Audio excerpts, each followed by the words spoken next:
NoSQL reúne conceptualmente a todas las bases de datos que no siguen los principios y conceptos de las bases relacionales. Es decir, NoSQL es un conjunto de tecnologías que representa diferentes principios para el almacenamiento y manipulación masiva de datos.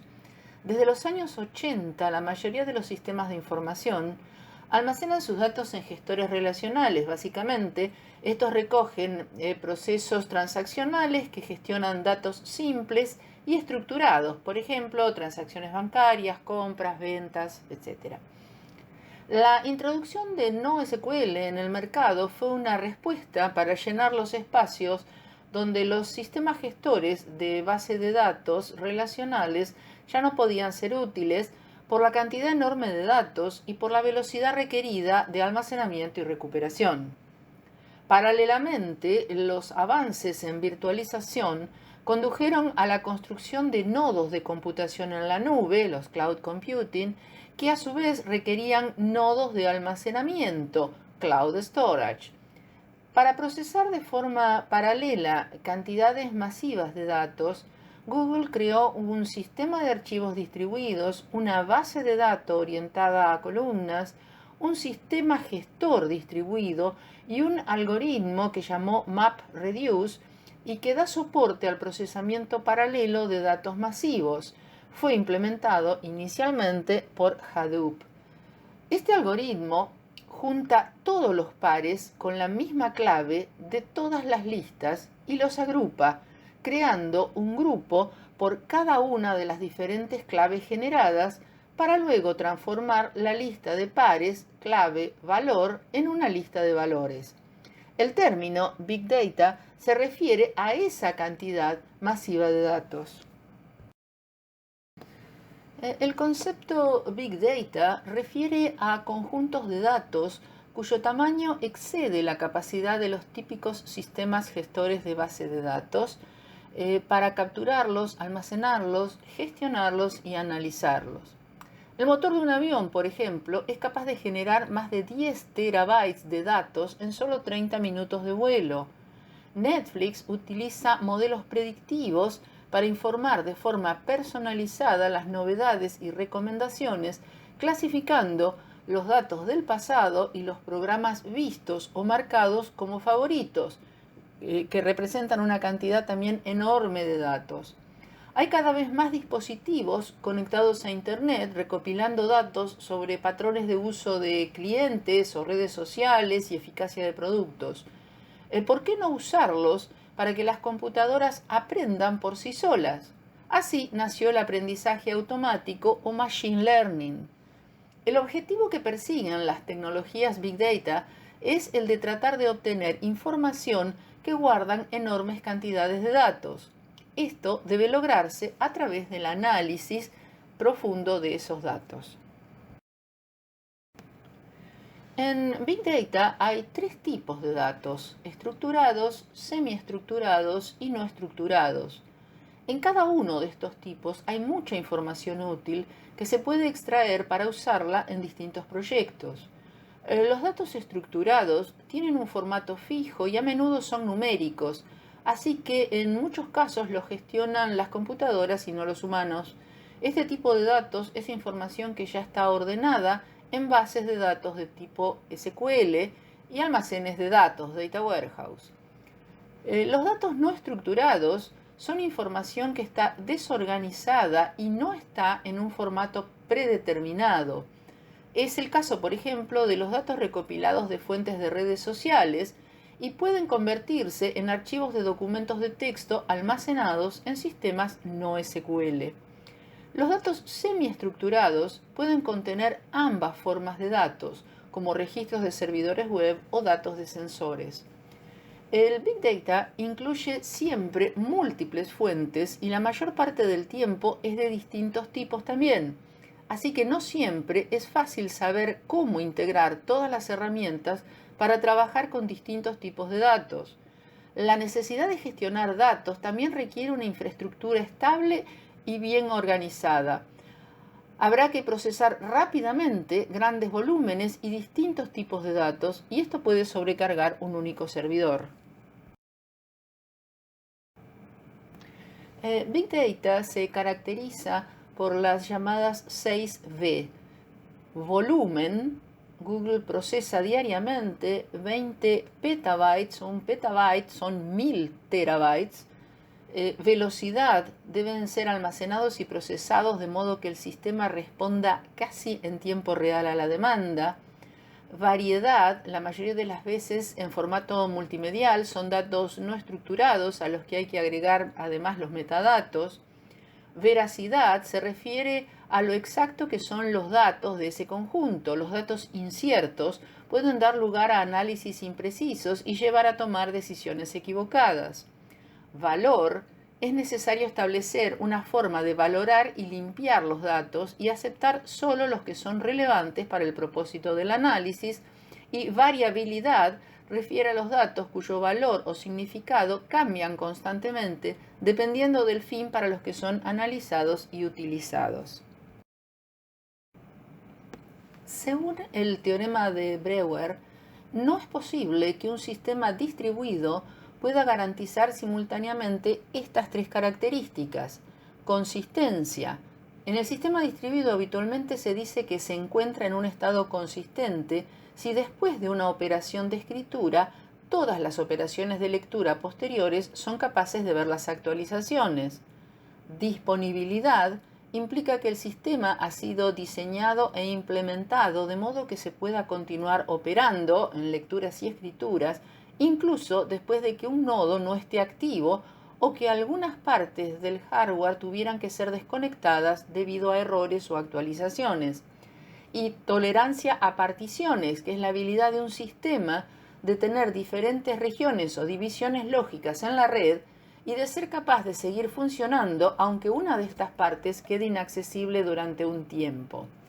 El teorema indica que en un ambiente distribuido, la caída de un nodo es un hecho probable y frente a este hecho el sistema deberá elegir entre dar una respuesta al cliente pero que no garantice mantener la consistencia, no dar una respuesta al cliente bajando la disponibilidad pero manteniendo la consistencia. Es decir, se pueden garantizar solo dos y los sistemas gestores de base de datos cumplen siempre dos de ellas. La base documental Mongo, por ejemplo, cumple con los principios de coherencia y tolerancia a particiones, mientras que la base columnar Cassandra, por su parte, cumple con los principios de disponibilidad y tolerancia a las particiones. En cuanto a la arquitectura, en general, proveen una consistencia débil de datos, en general una consistencia eventual. Emplean una arquitectura distribuida donde los datos están almacenados de forma redundante en varios servidores. Generalmente ofrecen estructura de datos simples como arrays asociativos o estructura de tipo llave-valor. Las consultas se realizan exclusivamente por las llaves o índices y las consultas complejas se realizan mediante una infraestructura de procesamiento externo, tal como el algoritmo MapReduce. El mundo de las bases de datos relacionales está familiarizado con las transacciones ACID: atomicidad, consistencia, aislamiento y durabilidad. Estas transacciones ACID son más estrictas que lo que en muchos casos el dominio de la aplicación requiere. Por eso, NoSQL debilita alguno de estos requisitos. Las bases NoSQL no se rigen por este principio y se rigen por el modelo llamado base, que abarca los siguientes conceptos. Disponibilidad básica, basic available, garantiza la disponibilidad de los datos la mayoría del tiempo. Habrá una respuesta a cualquier solicitud, pero también puede haber fallas. Degradación o soft state: el estado del sistema puede cambiar con el tiempo. Y consistencia eventual, eventual consistency: el sistema eventualmente se volverá consistente una vez que deje de recibir información. Los datos en las diferentes réplicas no tienen que ser mutuamente consistentes en todo momento. Dentro del concepto de bases no SQL existen varios modelos implementados. Vamos a enfocarnos en dos de ellos, las bases documentales y las bases columnares. En las bases documentales, este tipo de base de datos no es un sistema administrador de documentos como se puede llegar a pensar, sino que refiere principalmente a conjuntos estructurados de datos en documentos, publicaciones impresas, documentos audiovisuales, gráficos o sonoros, documentos de archivo, documentos electrónicos, etc., que pueden ser conformados como un conjunto en un área específica, además de ser indexados no solo con base a un identificador primario, sino también a sus atributos. Las codificaciones más habituales de estos documentos suelen ser en XML o JSON, pero también se pueden almacenar en formato Word o PDF. Permiten almacenar textos complejos, por ejemplo, leyes o expedientes, y explotar esta información a través de consultas de tipo full text en forma eficiente. Las consultas full text permiten al usuario recuperar los documentos que contengan palabras o frases dadas en cualquier lugar del documento. Habitualmente, los documentos se estructuran dentro de una serie de contenedores llamados colecciones que son proporcionados por el sistema gestor documental. Los documentos son almacenados dentro de la base de datos con una clave única dentro del repositorio y por esa clave son también recuperados posteriormente. También existirá un índice principal por esta clave primaria por cada uno de los documentos del conjunto. La base Mongo es un ejemplo de este tipo de base no SQL. En las bases columnares, las unidades de datos ya no son insertadas como filas, convirtiéndolas en pares de llaves y valores, dando la definición de cada una de las columnas. Son parejas de valores identificadas por una llave y los arrays son una de las estructuras más usadas en las cuales se almacena más de un valor para una llave. Se estructuran almacenando la información como si se tratara de un diccionario. El diccionario en este caso contiene tuplas, clave, valor o llave, valor. Los clientes añaden y solicitan valores a partir de una clave o llave asociada que conocen de antemano. Las comparativas de rendimiento entre los sistemas de gestión por filas y los basados en columnas vienen principalmente de la mano de la eficiencia de los accesos que realizan al disco. Los accesos a posiciones consecutivas se producen en una cantidad de tiempo sensiblemente menor que los accesos que se producen a posiciones aleatorias en disco. Este modelo de columnas es utilizado con más frecuencia en ambientes Data Warehouse para el análisis OLAP. Entre las bases de datos más conocidas tenemos Cassandra, Hypertable o Hybase. Tenemos dos ejemplos. En el primero, según el modelo relacional, cada registro contiene todos los atributos definidos para un cierto identificador: nombre, fecha de nacimiento, salario, etc. Al transformarse al modelo columnar, un registro contiene todos los nombres, otro contiene todas las fechas de nacimiento, etc. En el segundo ejemplo, vemos una vista lógica del modelo columnar. Crear un nuevo registro significa que debe existir una forma de identificar que el registro ya existe, si no, este debe ser actualizado y no creado nuevamente. En las bases de datos relacionales, los registros son almacenados según una clave primaria que identifica a cada registro como único. Cuando es necesario realizar una inserción, se realiza una búsqueda por medio de esta clave para determinar si el valor existe o no. Las bases de datos columnares no están definidas por el concepto de relaciones, ya que las tecnologías no SQL evitan las uniones entre los datos. Estas bases de datos almacenan los datos de forma desnormalizada. Recurren entonces a la dimensión tiempo para almacenar los datos. Esto significa que la base de datos almacena diferentes versiones del valor asociado en las familias de columnas, por lo que el valor mostrado al momento de ser seleccionado es siempre el más reciente. Las versiones anteriores, de todas formas, pueden ser consultadas ya que también son almacenadas. La forma más fácil y eficiente de ejecutar consultas en la base de datos columnares es por medio de un indicador que direccione al dato que se desea consultar, por lo que siempre es necesario indicar una llave o clave que identifique cada uno de los registros consultados.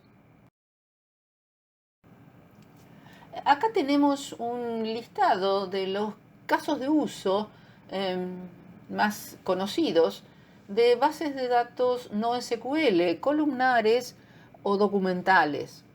La base de datos Cassandra, por ejemplo, es utilizada por Facebook o Netflix, Couchbase por PayPal o eBay, Dynamo por Amazon, Hybase por Pinterest, Yahoo o Verizon, Mongo por Sega, Coin o Adobe, Neo4j, Comcast, Monsanto, la NASA, LinkedIn y Redis por Twitter, GitHub o Snapchat. Su uso es adecuado para aquellas aplicaciones que manejan grandes volúmenes de datos, tienen una respuesta alta de accesos de lectura y escritura, gestionan cambios frecuentes en los esquemas de datos y no requieren la consistencia ACID. Casos generales de aplicación, servicios web 2.0, las redes sociales, los blogs, aplicaciones de Internet of the Things, almacenamiento de perfiles sociales, juegos sociales y gestión de contenidos. También hay que considerar los inconvenientes o desventajas que presentan las bases de datos no SQL. Tienen una capacidad de consulta limitada, es un modelo no estandarizado, eso trae problemas de portabilidad entre diferentes entornos. El desarrollo de aplicaciones clientes es más complejo y carecen de una herramienta de control de acceso. Las cuestiones de seguridad son débiles.